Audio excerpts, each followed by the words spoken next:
kiddies. It's your old pal, John Kassir, the voice of the Crypt Keeper. And you're listening to The Bottom Shelf.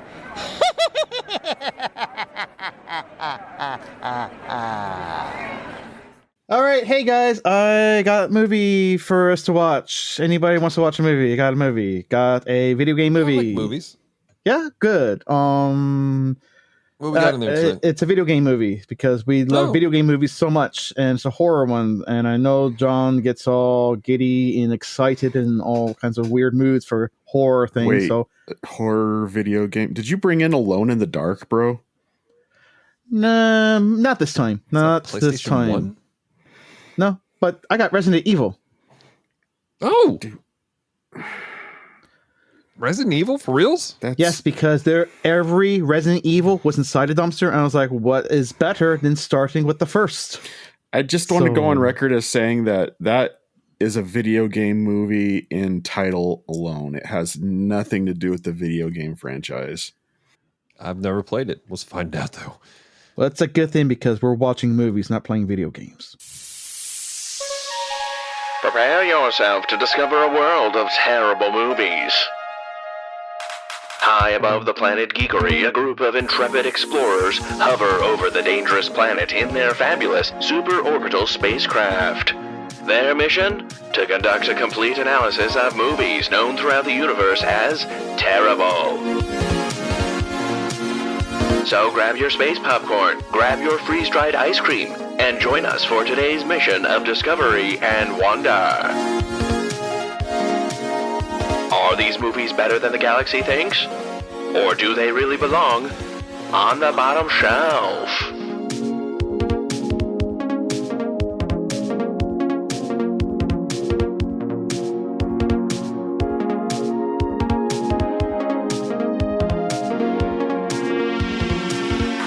Good evening, Bottom Shelfers. Welcome to the Bottom Shelf, the podcast where every movie has a spot. I am Dallas. We're so glad to have you guys here for this journey through another terrible film. Bottom Shelf, of course, is part of the Geek Devotions Podcast Network. The network of podcasts are devoted to letting you know that you're loved. So if you don't listen past this portion of this, we love you. We care about you. There is a plan and a purpose for your life. Let me introduce you to our wonderful cast and crew, a bunch of colorful actors. First up, we have the Irishman himself, Mr. Joshua Burnham. Hi. How you doing, buddy? I'm okay. How about you? I am so excited about today, buddy. I'm glad you're excited for this. This is going to be fun. And then let's also see with if me, someone else is let's see if someone else is just as excited for this. Okay, I take that as a no. Because we needed that for Mario Brothers movie. Hey, we also got with us Mr. Dual Rear Wheel himself. Dual real real. John, how are you? How you doing, buddy? Dallas was having his own shampoo commercial during the theme song there. It was quite entertaining. You had your hair cocked to the side for a brief moment, and you look like you were a member of a 1980s new wave band, and I was feeling it. I could just see you like, don't you want me? Oh my gosh. Well, the real question is, do we want this movie we're about to watch? Kevin, tell us a bit about the movie we got going on here. It's Resident Evil. What else is it to describe about it? I don't know. You said that you something about it was a movie about a video game. I'm the only person on board the ship today that's going to be excited about this. No, I'm a little excited about it, mind you. I just resent that people try to say that it's based off a video game, because it really isn't. It has elements of the video game, but it has nothing to do with any of the video games. Well, the movies, Capcom threw money at it and was like, "Here, do it." So they got the title. Yeah, but here's the thing, though: the movies do hold a special spot for me. I have all of them on Blu-ray, so I'm ready to go. Well, we got any taglines for him, John? Well, yeah. As soon as I pull them up. There's only two taglines. one, we have "You're all going to die of boredom down here," which is a tag, yeah. And then not the PS1 Resident Evil, which I think we have discussed that in length already on this episode, that this is not the video game or any. Well, if it's not the video game, Kevin, what is this movie? Can you read the box for us? Yes, on the front it says a secret experiment, a deadly virus, a fatal mistake. On the back right here, it says from Tony Timpone from Fangoria Magazine says it's a slick, sexy, and scary show. Andy Jones from E! Online. Wow, that's dating something when you guys say something's online. A killer thriller. It's like, oh, really? Where else is it from? Okay, so this film, it is written and directed by Paul, not Wes Anderson from Mortal Kombat, Event Horizon, Death Race movie series, and Alien vs. Predator. It is starring a Swedish blank-faced model, Milla Jovovich, always holding her farts in Michelle Rodriguez.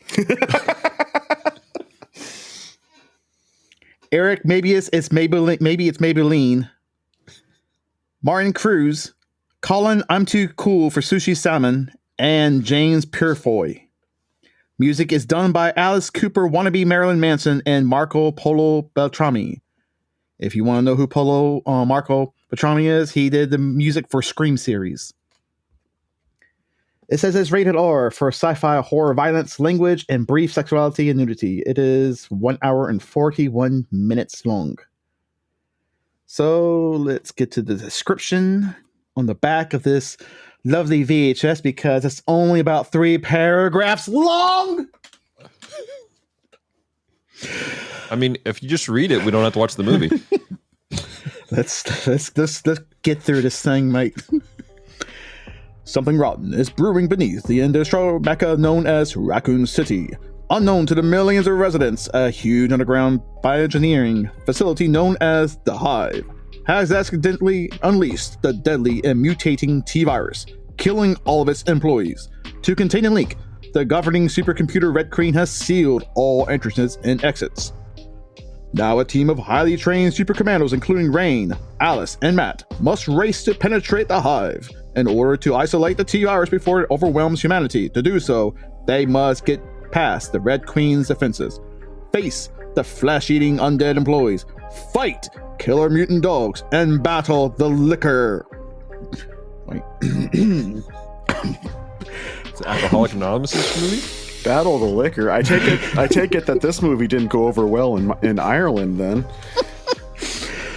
A genetically mutated savage beast whose strength increases with each slain victims, based on the wildly popular video game phenomenon and featuring state-of-the-art, jaw-dropping visual effects. From the mind writer-director Paul W.S. Anderson comes Resident Evil, a science fiction thrill ride that will keep you hanging on the edge of your seat.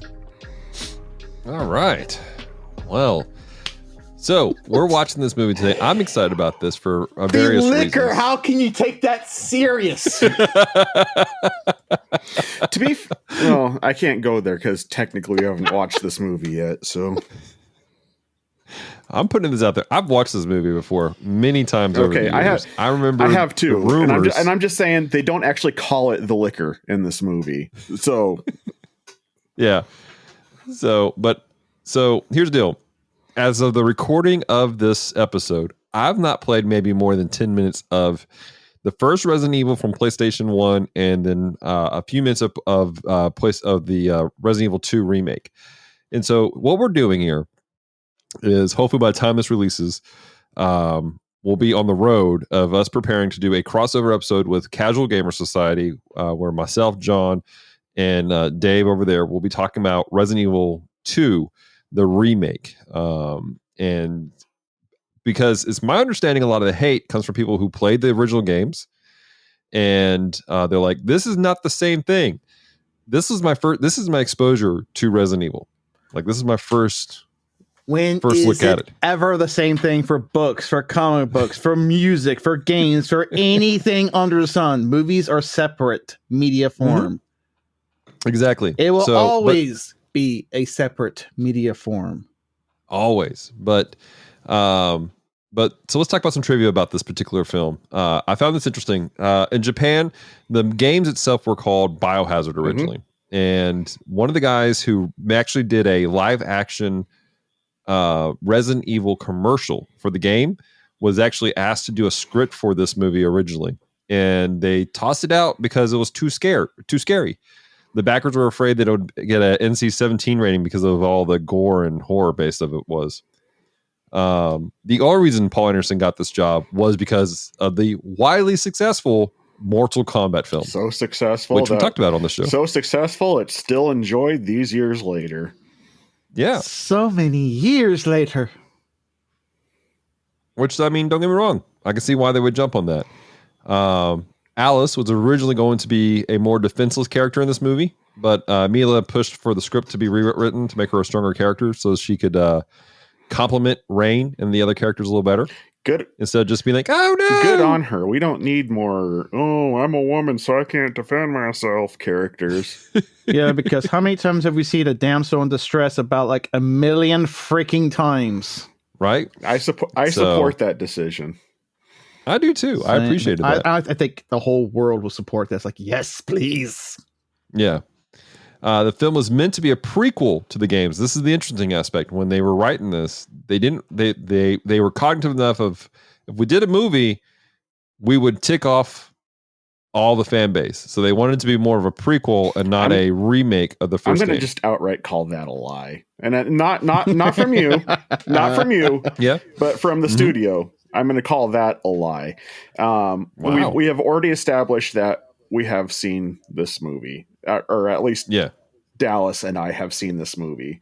I've seen this movie from backgrounds, and there was someone who I used to have been roommates with.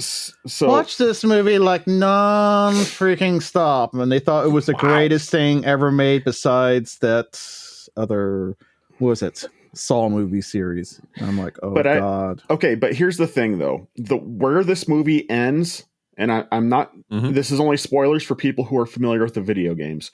Where this movie ends is where Resident Evil 3 picks up. Really? So to say, oh, this was a prequel is a dirty lie. A dirty lie told by liars who tell lying lies. We'll talk a little bit about that when we get into the whole thing. Originally, Alice in Wonderland was supposed to be a sub-theme for the film, but it was scrapped out.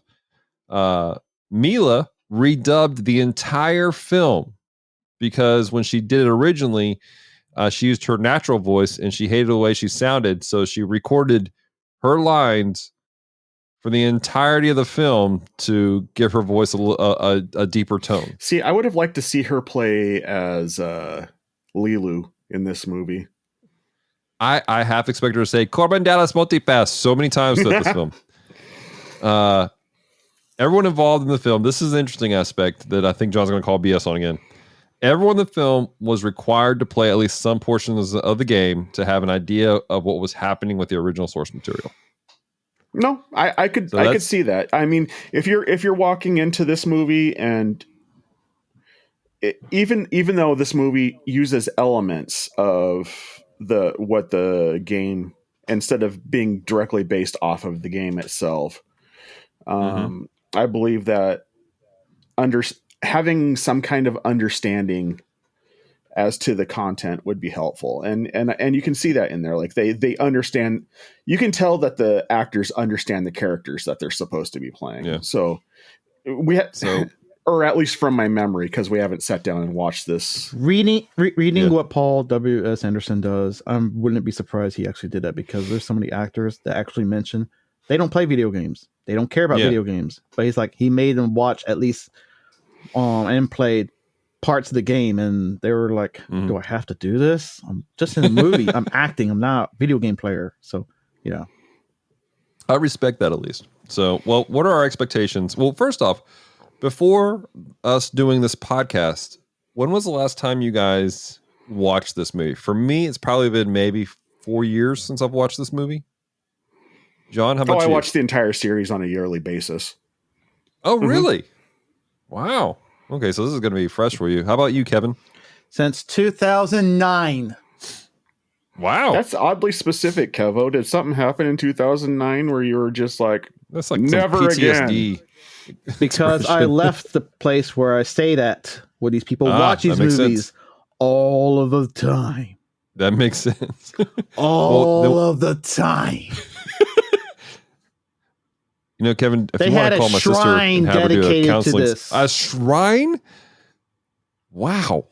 All right, Kevin, what are your expectations for today's viewing? It will suck. Wow. I feel like you're speaking from personal experience rather than allowing the movie to speak for itself. It sucks. There's some PTS here. All right, John. Yeah. What are your expectations? Oh, I'm gonna enjoy it for the schlocky goodness that is. Don't get me wrong. I don't expect it to be a great movie or even a great zombie movie. But you know, it's the camp that I'm here for, and I expect it to pay out in spades. Right. So I'm expecting to enjoy it. I'm not sure how much I'm going to enjoy it, but I'm expecting to at least enjoy it and have fun with it.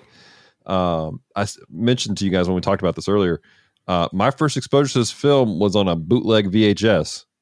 So the entirety of the film was super dark. I could barely see anything. And there were randomly people walking across the screen. I thought they were zombies.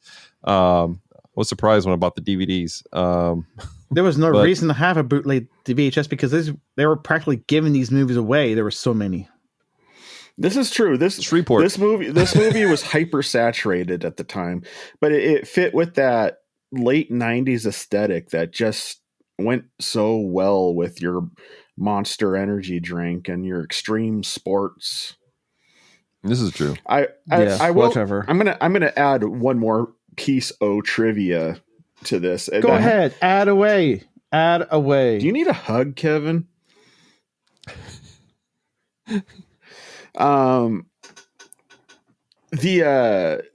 the soundtrack of this movie and all the subsequent Resident Evil movies, in the closing credits, it always plays "The End of Heartache" by Killswitch Engage, which the version is referred to as the Resident Evil mix. The only noticeable difference between the original version and the Resident Evil mix is the fact that on the second half of the verses, when the guitars start getting a lot more chunky, in the normal song, that's when Howard Jones, the singer at the time for Killswitch Engage, would start screaming the lyrics instead of singing them, because he was in one of those bands that did both the screaming and the singing. In the Resident Evil mix, there's no screaming, or they pushed it so far in the background and had him sing over the top of the screaming to make it more commercially appealing to the non-metalcore crowd. Okay, then. Well, you guys have heard our expectations. We want to hear from you guys. What are your expectations if you're watching this? That'll be kind of fun. Message us. Let us know what your expectations are before you go and watch it. So, that being said, ladies and gentlemen, we're off to watch a movie. Yeah. Follow the rabbits, boys. Let's do it. Dear listeners, this is your opportunity to escape. Our crew has just entered into the media projection chamber. What horrors and madness that they consume are unknown. Their mental state upon their return is unknown. You have been warned. Anybody want some pizza? Why? You're offering? I'm hungry. I had a pizza for breakfast, bro. Oh, wow. Nice. All right, guys. Well, we just came out of the movie, and time for our spoiler-free conversation about When it. do we watch number 2? Huh? And the toilet. Because I can't watch that movie and not watch the sequel. I'm not going to lie. I'm kind of in the same boat. It left me going, I want to watch the sequel now. Kevin, did you want to watch the sequel? No.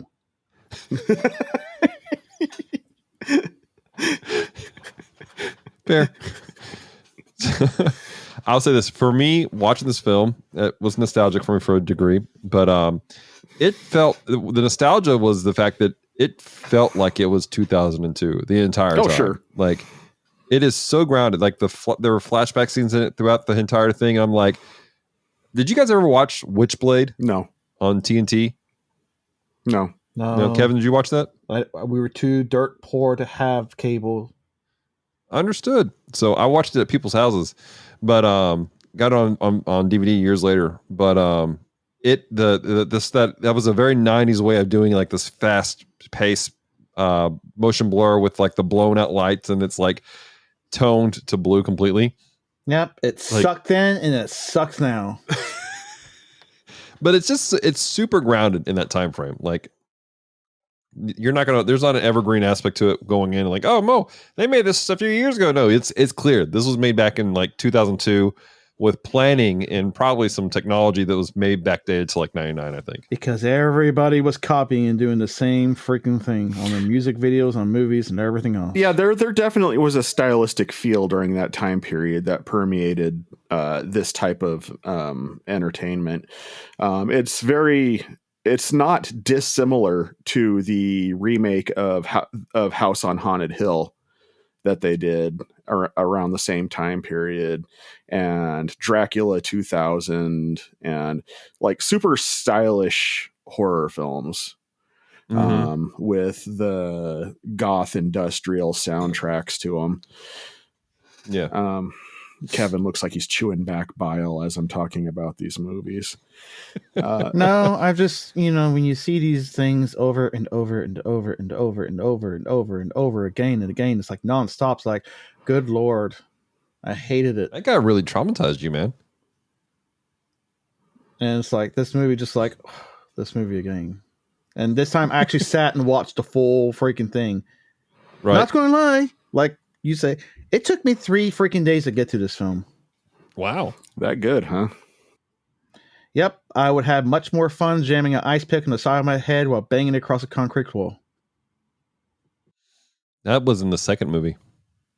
I think it was. Sure it is. No, I think about it. I think it actually is. That was in the second movie. So, just kind of an aspect about the zombies, because when you watch zombie movies, you gotta talk about the zombies, because you have every zombie film is a little bit different how they approach it. I appreciated the main zombies, that they were kind of more of your traditional slow moving. I'm annoyed with the movies where they have zombies that just like run like crazy and they're like, "Aren't you dead?" "No, I feel good." I mean, it's just, it works for certain films, not all films. Certain films it works for. Like a favorite of mine, even though they don't call it zombies, is that British movie, which I know John heard you already. 28 Days Later. Thank you. That works fantastic by Danny Boyle. That's the only fast-paced ones I've ever seen that it worked. World War Z was the one that was showing it doesn't work because they're just like ants, and I guess that was his style, but whatever. What was it? There was another zombie film, the Land of the Dead, or the one Zack Snyder did. It worked. Okay. Really? Yeah. That worked for you? That worked for me in the Zack Snyder one. And I was like, okay, he wanted to do something a little different. I like the zombies when they show it in this movie like 40 minutes later. I can get on both sides of the fast zombie, slow zombie argument. I personally, there was a time period when I would argue with people one side or the other. It works either or. At this juncture, it's personal preference. I think it's a matter of maybe, Kevin, you brought up a great point. It's kind of dependent on the application and how they do it. It works because the haunted mansion closed indoor, so it kind of makes more sense instead of fast-paced ones. I will say that what really brought me to be at equilibrium with both sides of the argument was reading a book, actually. And I highly recommend it. It's called Plague of the Dead by Z.A. Recht. And that's a name. And well, he's no longer amongst the living himself.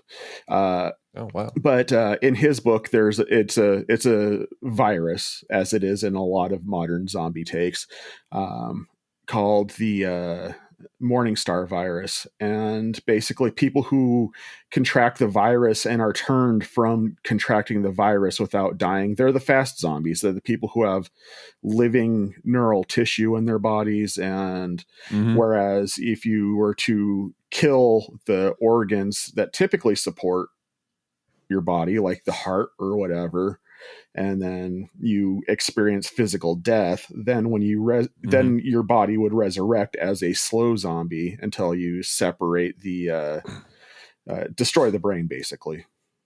Right. So it makes sense to have both in the same world. Yeah, and I want to add to that when we get to the spoiler section, actually, if you don't mind. Okay. So, any more spoiler-free thoughts on the film itself, production style, shots, anything?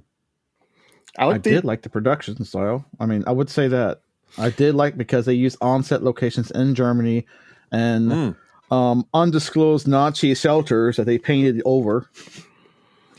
Really? Right. Yeah, those were previously Nazi shelters that they actually got from Germany, from underground and other play areas. They painted or scraped it off and so forth because they realized, oh, we didn't know these symbols were still here. We should scrape those off. That's actually a piece of trivia I didn't already know, Kevin. So thanks for bringing that to the conversation. You're welcome. He got it dirt cheap. He's like, they practically almost gave it to them. The only thing they paid was like the blood they splatter in CGI because the CGI was top notch. Well, for the time period it was. I mean, yes, it is. I will say that the CGI in this is certainly better than that was in Mortal Kombat Annihilation. Oh my gosh. They learned some lessons. Even the CGI, the plastic dog was better looking than the CGI'd reptile in Mortal Kombat. But I will say that I did enjoy the use of colors in this movie. This was a very colorful horror film. It's red and blacks. Kind of. There were some selected scene shots. They did this. Yeah, the scenes were slick and they were also very well lit. So I would say that. Yeah, there was I wouldn't say colorful, but very well lit because a lot of movies like, let's make it so dark they're confused by what they're watching. Yes. And thank you for that. Annoys me when it's so dark you can't tell what's going on. There was a scene, I think it was probably one of the more suspenseful scenes for me was when they're in the mirrored hallway. Actually, Dallas, the lasers. That's getting into specifics. Let's jump to spoilers and you can finish that thought. These people don't care. There's an order and structure to things, Kevin.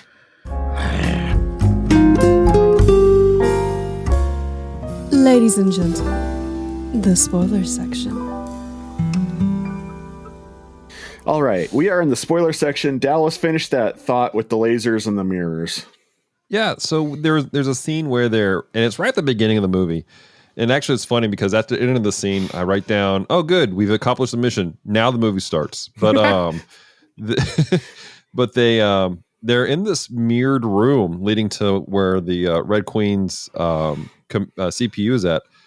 And that scene to me was dynamic. The way that it was shot, the with the mirrors and everything like that, how bright it was, and then the lasers. And I thought that was a cool scene that they did there for such a tiny space that they were creating that feel for. In the beginning of the movie. That was basically the beginning of the movie. The beginning was right when I was zooming in on that one guy in the suit and scientist. Well, supposed to be a scientist guy getting the test tubes. That was the beginning. I'm talking about like it's like 15 minutes into the movie. No, I was because you said that at the beginning. I was like, okay, well, I like the opening. I don't care about narration. Narration could just whatever. I think it's dumb. But when they showed it like this whole movie is shot in a music video style. Oh yeah, for sure. Oh yeah, this whole film. It's shot in a music video style because they started seeing what Michael Bay's done, it's like, oh my gosh, we can do that too. So they copied. I'm not entirely certain that this movie doesn't exist in the same universe as Billy Idol's "Rock the Cradle of Love" music video. Okay, because everyone cares about that. But anyways, hey, cool. Crap on my joke, Kevin. That's fine. Yeah, because everyone knows what you're talking about, Mr. 45-year-old guy. I'm not 45, you jerk. Aren't you older, Kevin? You will be by the time people listen to this episode. I won't. I will. Hopefully, I will. If I'm still living. So. But T-Virus doesn't get me by then. Lord. If I get it, you guys can kill me. But we have to wait until then, right? Yeah, I know. You gotta wait. That's so freaking long. I know. poor people. So, But anyways, the guy throws like this DNA shaped tube, releases the chaos and so forth, and then all you get the deadly gas release. The elevator falls, planes fall out of the sky. John Haryu actually enjoys walking, and the world is coming to an end of this scene. You did all that. You did all that setup just to fat shame me, Kevin. Kudos to you, sir. Lord. Well, I know how much you enjoy walks in Texas. Oh my gosh. Right. So I will say this, with the opening scene, I enjoyed like Kevin said, just the way that they kind of walked you through how everything was happening, and that was legitimately a pretty suspenseful like intro. Like they just threw you right into the death and murder of leaving you wondering what's going on. What I did not like was right afterwards when you're in the mansion with Alice, and like I'm trying to, like, I know what's happened because I've watched so many times. I'm trying to remember what it was like for me the first time I watched this film, going, why is she so confused? Like because it took forever for me to get to the fact that she had amnesia. Why is she waking up so beautifully makeup, hair done, perfectly posed on the ground with a shower curtain perfectly covering certain areas? It was like, because censorship. Yeah. No. No, Dallas. There was no censorship in this movie. I'm sorry. Oh, it was actually very heavily censored by a lot of the studio, because everything he was doing is like, nope, too fast. It won't be R. It won't be R. So I know, but I'm just saying this is a movie where Milla Jovovich is very much an exhibitionist, and you know it pushed my envelope when I bought this movie. Really? It was so fast. It was like, boom, you blink and you miss it. I'm like, oh, okay, well, barely. It was not even a half second. Well, I'm sorry. I apparently didn't blink at the right scenes then, because... Well, she wakes up and she sees the Victoria's Secret laundry just lying on the bed, and what's the first thing she wears is that red stupid dress. Here it is in cold weather. She opens the drawers, white clothes, looks like fully covering everything, and she's like, no, I'm just going to wear her with the black leather boots and this lingerie dress. I'm like, okay, you're pleasing the teenage boys. It's I know what you're doing. John, was there a character that looked like that in the game? Ada Wong. Okay, which game did she come up in? All of them. Oh, so from the beginning there's a character like that. Okay. It just didn't make sense to me. I mean, again, right. I'm not playing the game, watching the movie, but if you're right there and she's right there like shivering, freezing, which it was cold where they were at, I'm just like, put some clothes on. Why didn't you find a parka? Yeah, find something. You opened several drawers with clothes. In fact, you opened a drawer with the gun thing. I'm pretty sure you could smash it and get the guns out. Very much. I did have a note here. It was like, why didn't she grab something heavier to wear when she got up? Because the script said to wear the dress. And the director was secretly falling in love for his future bride. Did they get married? Really? Yeah, they did. I did not know that. They got married in what? The second movie, when Resident Evil 2 came out, they got married, and they've been married since. That's why, like, every movie he does, she's in it in some way. Well, you see, I don't know much about her, because aside from the Resident Evil series, the only movies I've ever seen that have had her in it was the Fifth Element, and then The Fourth Kind. Oh, really? Yeah. They also did another video game movie you would enjoy called Monster Hunter. I hadn't seen it. I legitimately wanted to watch that. I didn't get a chance to, but I wanted to. It wasn't good? No, it was horrible. Is it in our dumpster? Possibly. Although my review is on YouTube, you can watch online. I shall. Actually, you know what? I remember listening to that. You're right. Check out the Dapper Man on YouTube for more information on that. See links in the description below. Oh my gosh, that's so funny. So but a lot of things happen in this movie. A lot of talking. Oh, I'm sorry, John. I was about to say, you see a lot of Milla Jovovich in this movie. So I will put that warning out there. And it's not just the normal. It's pretty much everything. So yeah. Actually in the commentary, and I don't, Dallas, are you editing this episode? I can't. Yeah, I will. It's rated R. I understand that, dude. But like in the commentary, when Milla Jovovich is watching this movie, there's a part where at the end where she rolls off the table where she's covered with that piece of paper. And then you see the whole front end. And then she's like, and there's my vagina. It was an accidental shot, but they left it in the movie. And I'm like, why would you leave that in the movie? There's no reason to leave that in the movie. Right. It's probably because the first time when they filmed it, they didn't see it was trying to keep it shadowy until when it's actually on the bigger screen. Because again, they was using film. This whole film is made with actual film, so that's a plus right there. And you did digital, they're like, okay, there's not going to be any digital reconstruction for this scene because she's walking. And when you do the monster, that's when you hire the digital people because it would cost more costly, right? And so, no, but it wasn't digitalized. You could literally cut that scene. They could have, but it was already too late by the time the editor did everything because, again, the editor just like edits what he thinks is important and the scene just kept going. So they're like, oh, it would seem kind of weird to... As someone who edits for a living, I can tell you it's very easy to, when you're just moving fast, you got a deadline, to miss small details. And honestly, I didn't even recognize that until you had warned me about it later. Oh. Like, honestly, I was like, oh, yeah, sure enough. I didn't recognize it until I watched on the bigger television. And right there, just like, oh, hey, okay. Well, there is one thing I would say I would appreciate. Okay, even though I think I'm already telling you what I feel about this movie, but how I appreciate is the film. I like when movies are made in film and not digital. And this was actually a 35 millimeter.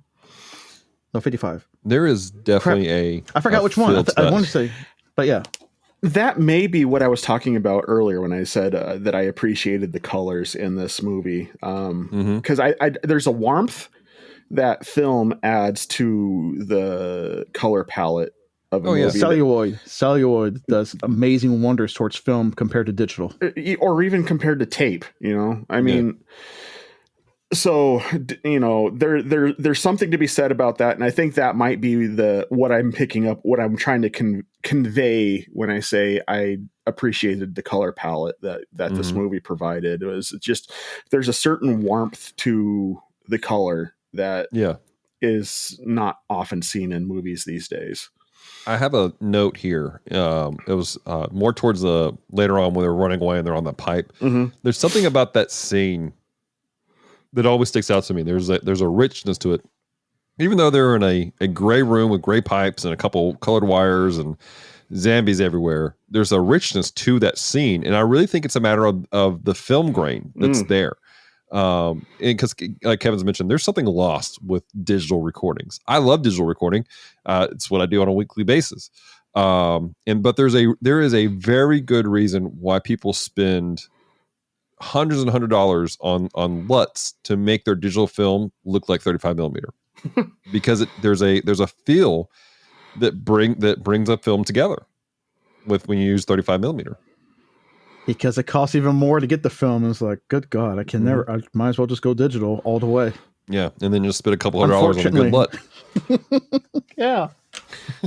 So you did mention earlier about the fast edits that you liked. The slow, fast movements, which I cannot stand. I hate it. I think it's the worst type of presentation of storytelling and moving forward.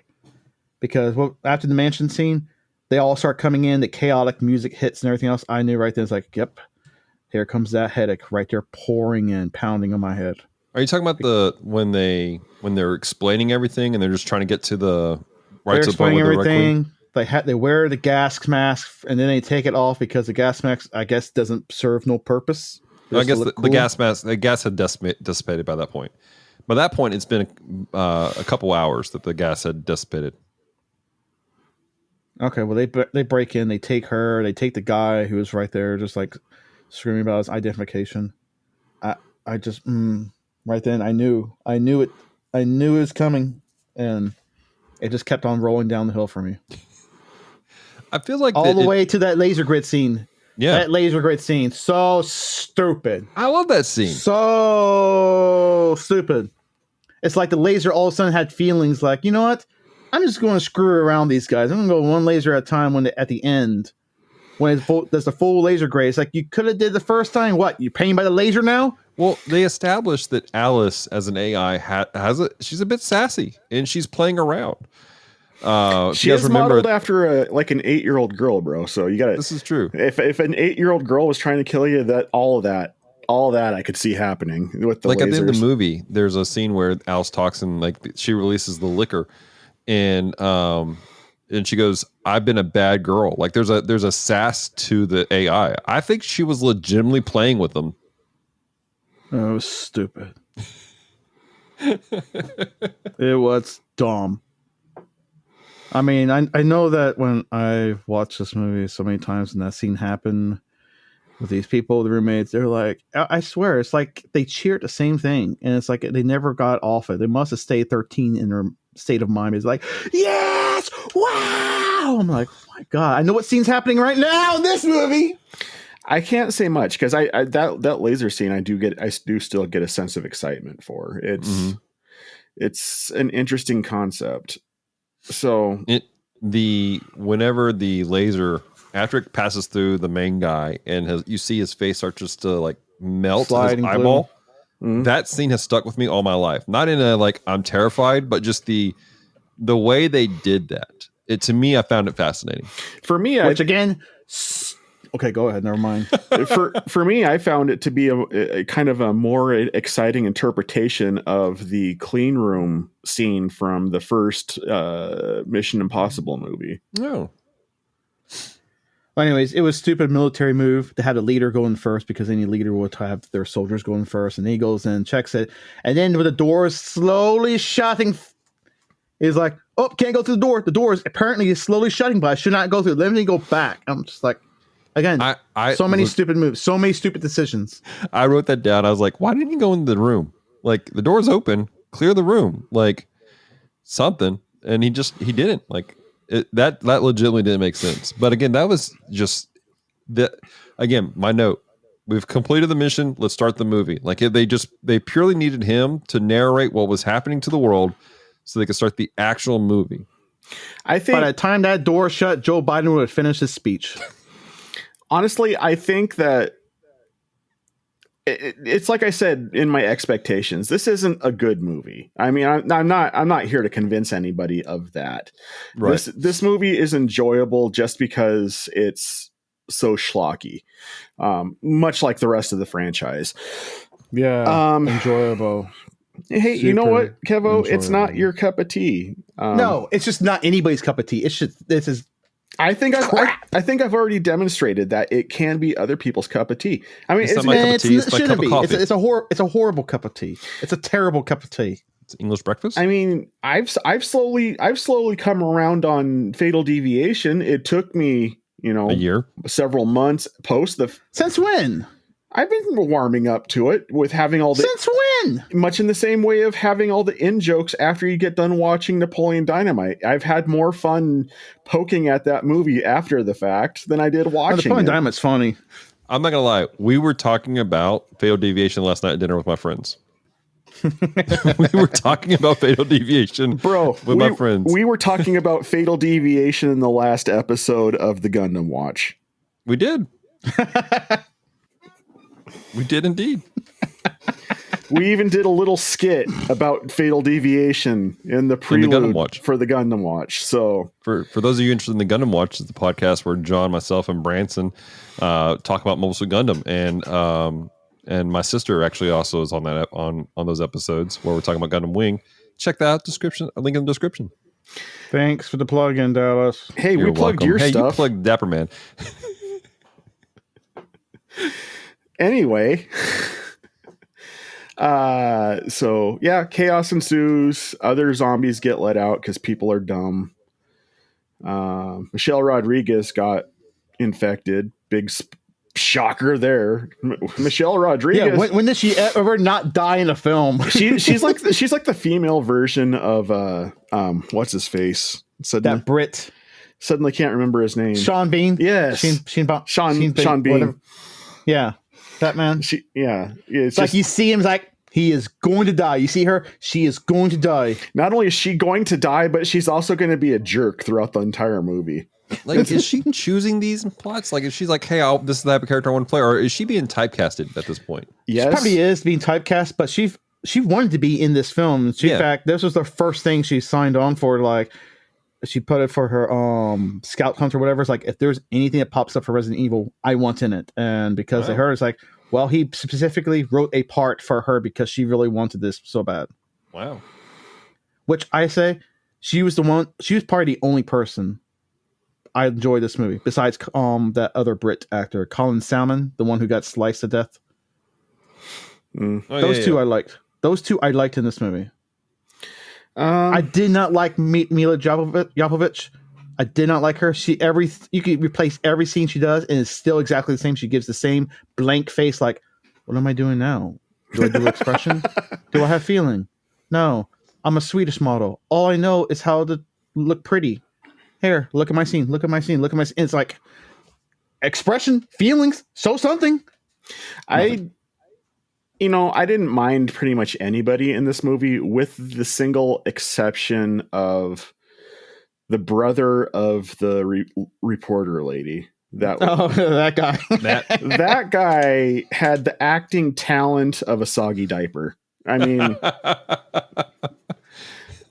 we never understood like how he even got there. He was a police officer for Raccoon City. Was he? Something that probably explains better in video games that we'll never get in the movie. And that's whatever, because it's a movie. Did you guys have problem? Maybe this kind of segues into one of my issues I ran into the movie.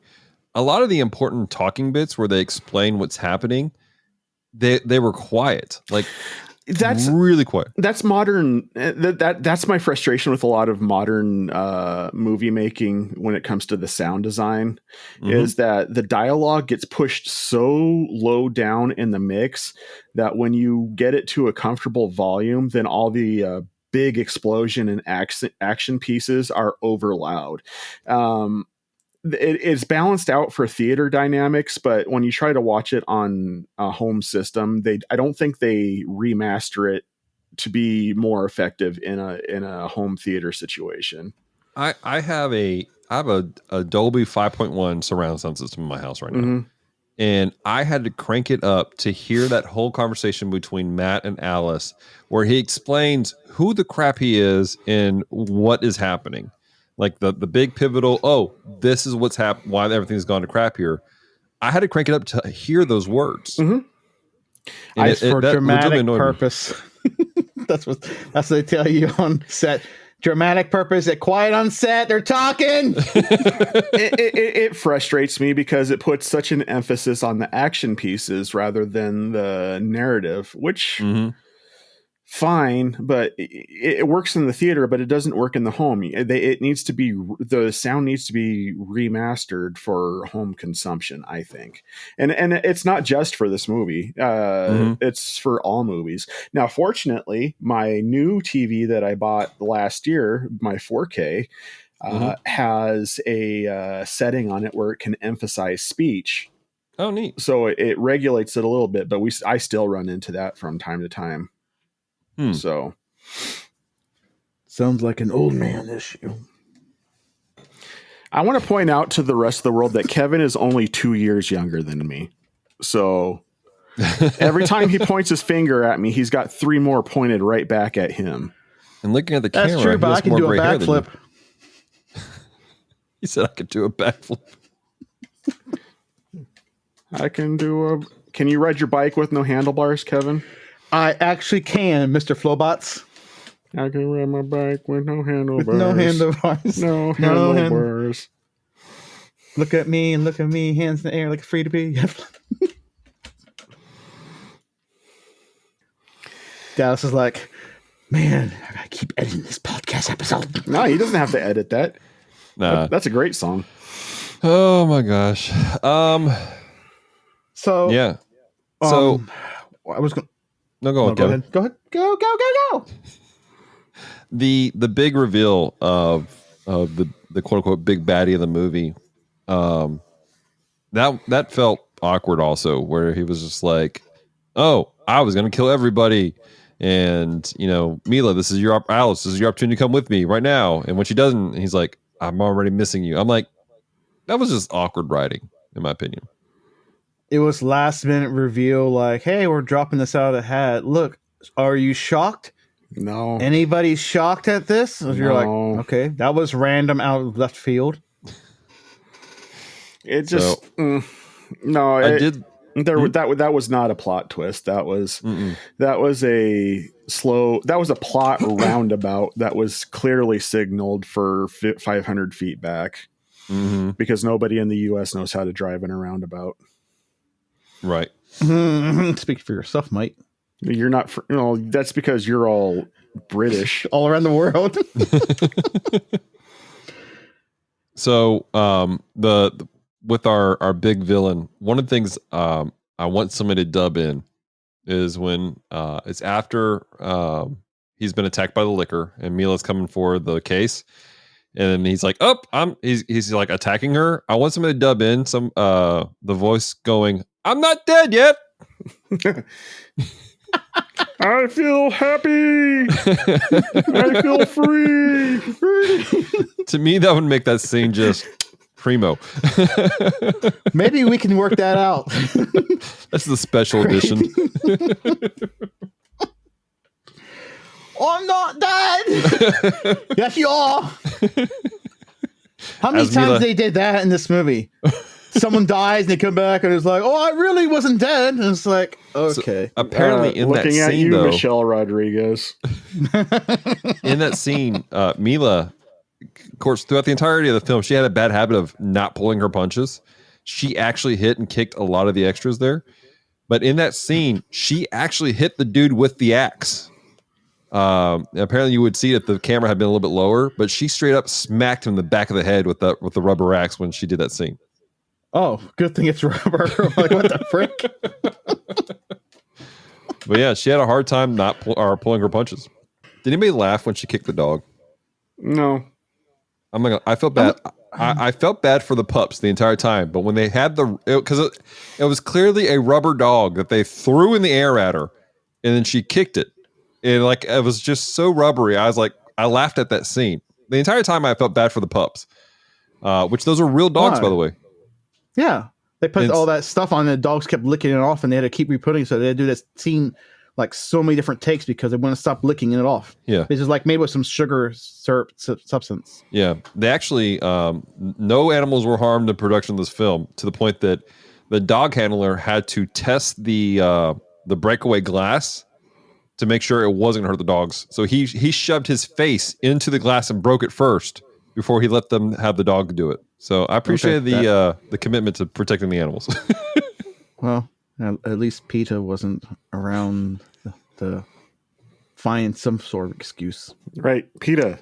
People eating tasty animals. Yeah. I want a pizza now. I had you that just for had breakfast, a pizza at the beginning. Or no, that was John.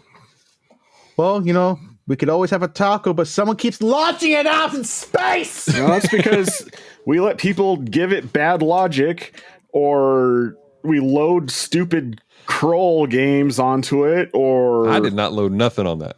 You ordered it that way. Well, I'm saving us from corruption, sir. One day the freaking thing will be fixed and I can actually enjoy a taco. One day. Speaking of the Kroll video game, my father-in-law commented on that thing about the Kroll game, and he goes, "That is a terrible game." Thank you, Bobby. Thank you so much, Bobby. Oh my gosh. Well, I feel like we're rambling now. Does anybody else have anything else they want to say about this film? Cutscene the movie. Cutscene the movie?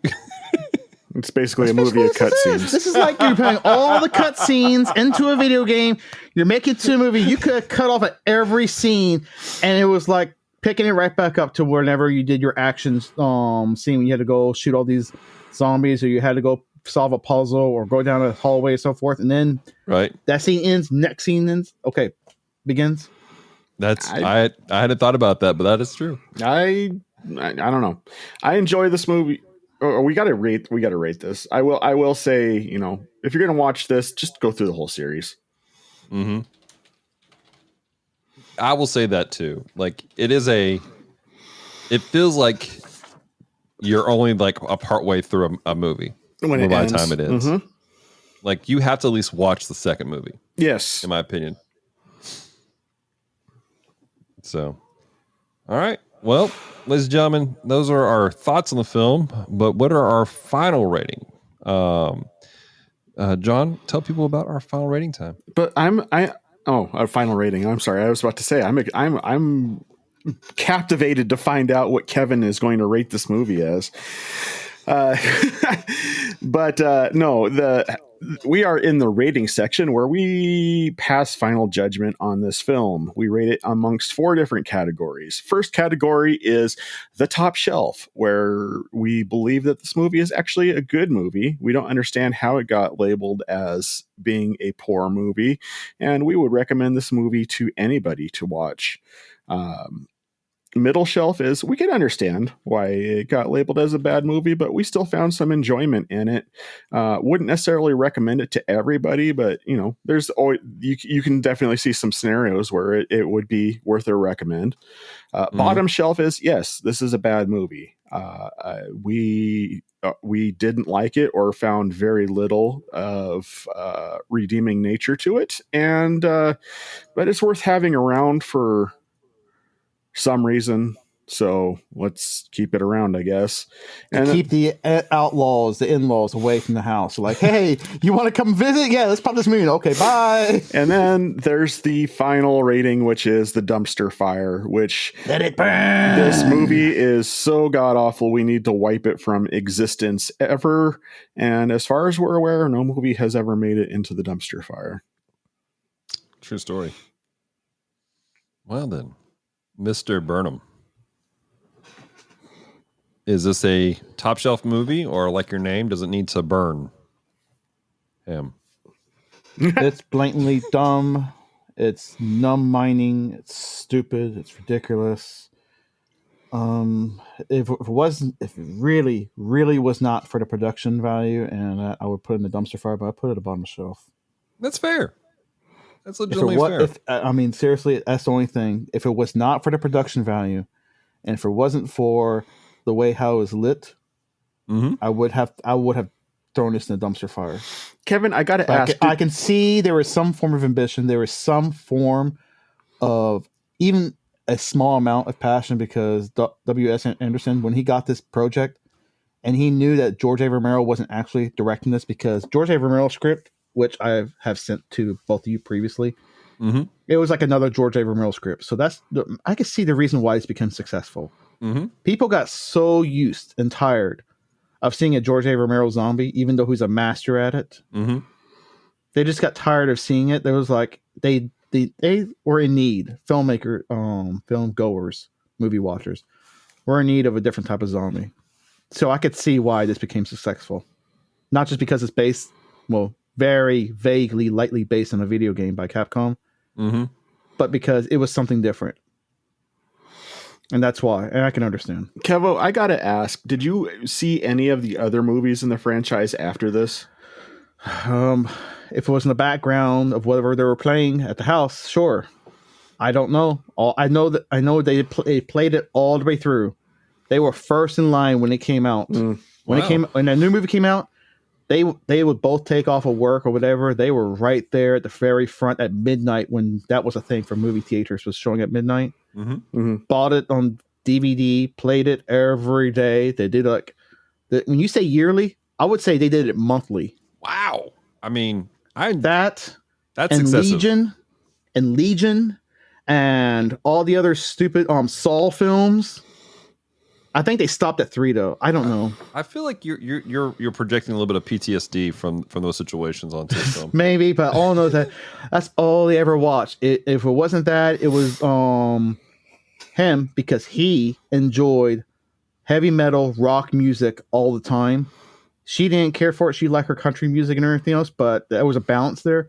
But when he played it, he blared that music up so loud, and I was like, oh God, I'm back in Gainesville. So everyone I know listens to heavy metal music except for me. Curious, Kevin, after this podcast is over, not necessarily for an episode, but would you be willing to, with an open mind, kind of approach it the same way that John approached the open mind is a pathway to Battlefield Satan. Earth? Would you be willing to watch at least the second movie just to get that wrap up. Not for a review, not for review purposes, but just to watch it and see how that works out. I'm curious if that would help your opinion of the series as a whole. I guess. At your leisure. You don't have to get it done next week or anything like that, but just like pop it in and just give it a shot. Okay.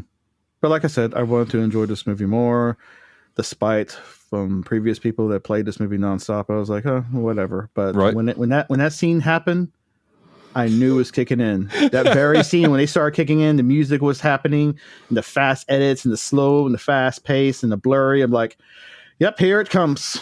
Right. Migraine City. Well, Johnny? I mean, this watch through was exactly what I expected it to be, just like the last one and the time before and the time before and so on and so forth. This is a movie series. This movie series is for me and my sister what Gundam Wing is for Dallas and Demira. So cool. There's a lot of sentimental value I have on this. However, if I'm going to give this a fair rating and not include sentimentality to it, I would have to put this on the middle shelf. Mm-hmm. I can appreciate why people don't like this movie. I can appreciate the critiques people have on this movie. Even the first time I saw this movie, though, I still found things I liked about it. I'm always a sucker for a decent zombie movie, and the zombies in this movie were decent. You had the obligatory learning curve of, you have to shoot them in the head before they die, and all the zombie tropes that should be in any good zombie movie. The production value of this movie is fantastic. I call it the color palette, but the more we talk about it, the warmth of the actual film itself shines through and creates a nice chromatic atmosphere to take in. So yeah, I'm gonna put it on the middle shelf. That's fair. It's fair. For me, I'm with Kevin. The production value of it is surprisingly well done. Like for a 90s film, like the more we do these films, I'm like, man, early 2000s, like I know that the 90s was the age of cocaine for producers, but I just feel like something that was still like getting over the addiction. Every age is the age for cocaine for producers. Get it right. He's not wrong, sir. I mean, do I have to mention Harvey Weinstein to you? Yeah, that's true. But the early 2000 movies, there was something about them, but the production value of this was really pretty good. Aside from a couple of things, like I think a lot of it actually holds up pretty decently.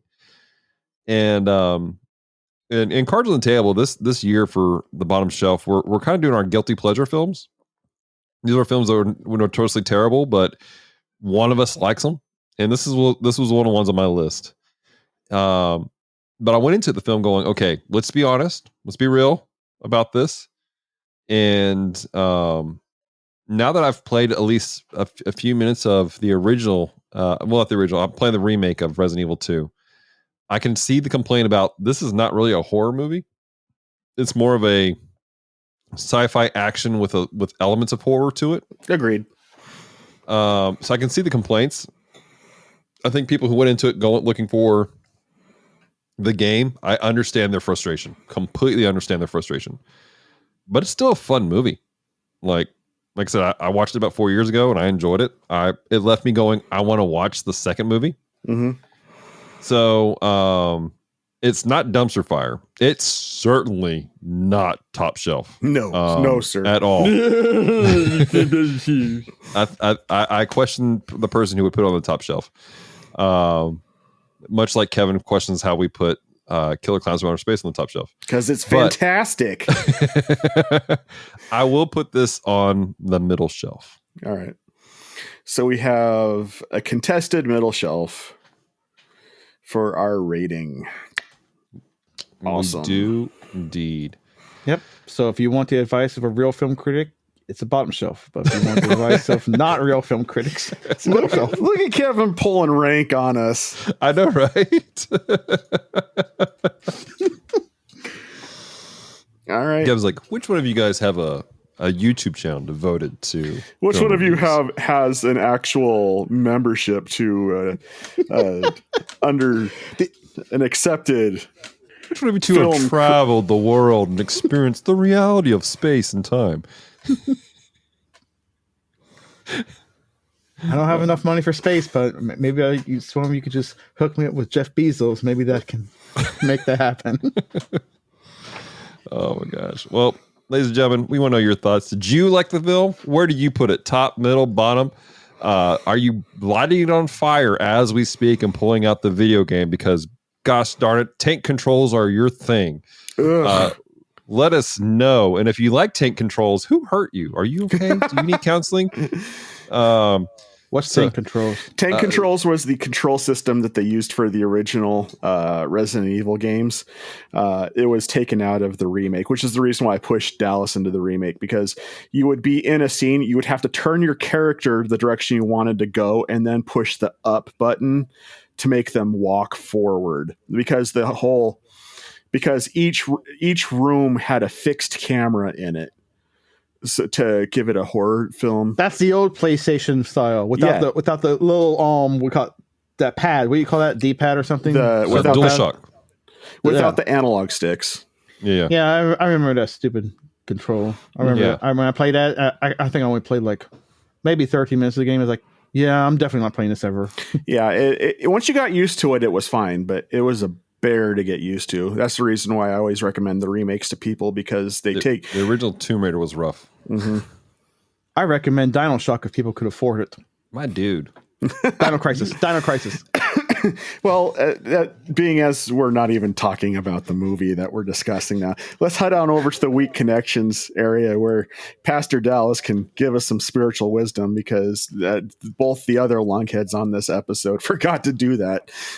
No, I just didn't find nothing spiritual. I thought the Holy Spirit's like, stop watching this movie. This is a Weak Connection. All right, ladies and gentlemen, welcome to the Weak Connections. This is the portion of the show where we find some sort of weak spiritual connection to the film that we watch. Because let me tell you something, every movie has a message. It's just a matter of what it is and if you're willing to look for it.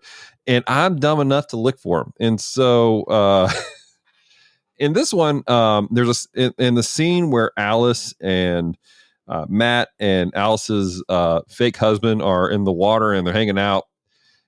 He said something interesting. Alice says that she was going to try to fix it. She was going to try to make a change. That's why she was working to get them the information. And he said, like, that's stupid. Like, why would you put your hope in these people? Everyone's eventually going to fold.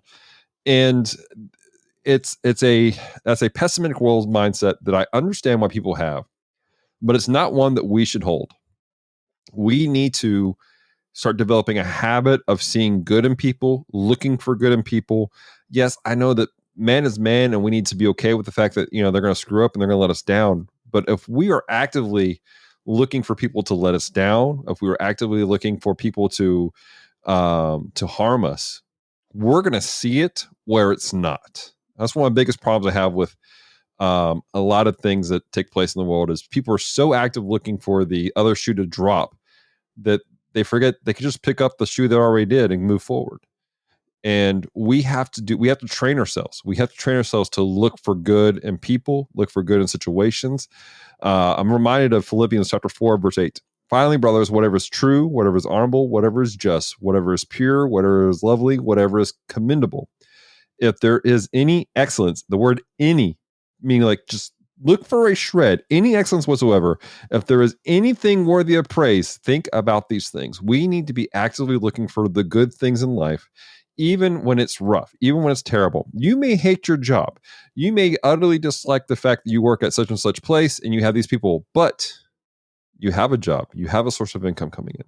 Be thankful for those small things. And the more that you learn to see the small things, the less that the terribleness that's around you will affect you and weigh your soul down.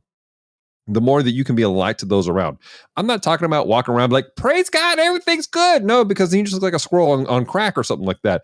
But I'm talking about having a positive attitude, having a positive mindset. Because if you can do that, then when the stuff really hits the fan, when there's really is terrible things happening, it's far less likely for you to fall into a rabbit hole of depression and anxiety and fear because you have actively trained your mind to see the good and to find hope in every situation. And at the same time, you doing that brings hope to those around you. So that is my weak connection. Groovy cool. I still don't have one. How about you, Kevo? All right. Well, let's go ahead and land this ship here. Mine went blank as far as how to do that. I wonder what this movie has done to you already. Dallas, where can people find you on the interwebs? Yeah, you can find us at geekdevotions.com, where you'll find everything that we do at Geek Devotions. We'll find our weekly devotionals we put out on YouTube every Friday. You'll find our podcast, this podcast, We Read Allegedly, the Gundam Watch. John does a couple segments for our other podcast, Com Talk, such as the supposedly just supposed to have ended Primitive Rhythm Machine, but it keeps putting out new episodes for it. And Casual Gamer Society, which it's the Tupac of podcast shows. It's hidden away in Cuba somewhere. And then, but Casual Gamer Society, which will be the crossover area for where we'll be talking about Resident Evil 2 when I finally finish the game. So that's where you can find me. And fun story, you'll find an article where I talk about an article written about Geek Devotions. And I'm going to say this publicly on this podcast. I want to say thank you to John and Kevin. Thanks to you guys. You guys are part of the reasons why we're able to do what we're doing with Geek Devotions. You guys are lending your voice and your encouragement, speaking to people around the world. And while the article itself was mainly about the starting of Geek Devotions, we would not be where we are today without you guys helping us out. So I just want to say thank you to the both of you personally right now. Thank you, and you're welcome. Okay. Sorry, I have a hard time when people talk nice to me. All right. Kevo, are you going to advertise today, or you just say, look in the notes below? Look in the show notes below. There we go. All right. And as far as my stuff, go ahead and check out my link tree in the notes below as well to take a look at all my all my projects rather, such as my band Mezzanine. As far as other shows though, I'm going to forego my advertisement of my show and tell you to go check out The Dapper Man on YouTube, the TV YouTube show where Kevin reviews movies. I can't recommend it enough. So go check him out. Sometimes he plays Kevin's videos at night to sleep. I haven't made a video for 8 months. Doesn't matter, man. It's still entertaining and it's still there. My favorite I will say my favorite episode is where you literally burned a copy of The Fog. I was just going to say the same thing. I'll pull up and laugh at that every time because it's so fun. I was talking about your show, and that's the episode I took people to watch because that was so funny when you just threw it on the barbecue pit and lit it on fire. That thing would not light up. I saturated that gasoline and it still didn't want to light. I'm like, what am I have to do to light this thing up? Products from hell are immune to fire, apparently, man. That's like the Ouija board, man. It just keeps coming back. That's it's like Satan was like saying, don't fire this up. It's like, come on, burn. All right. Well, thank you so much for listening to The Bottom Shelf. We certainly do appreciate your support. And, if you've enjoyed this episode, we want to encourage you to like, rate, and subscribe on whatever platform you listen on. That helps put us in front of like-minded individuals like yourself who might be interested in some wacky perspectives on terrible movies. And as always, feel free to recommend us to friends because word of mouth is always the best promotion. That being said, I'm John, he's been Dallas, and he's been Kevin. Thank you for listening so long, and thanks for all the fish. Good night, everybody. Good night.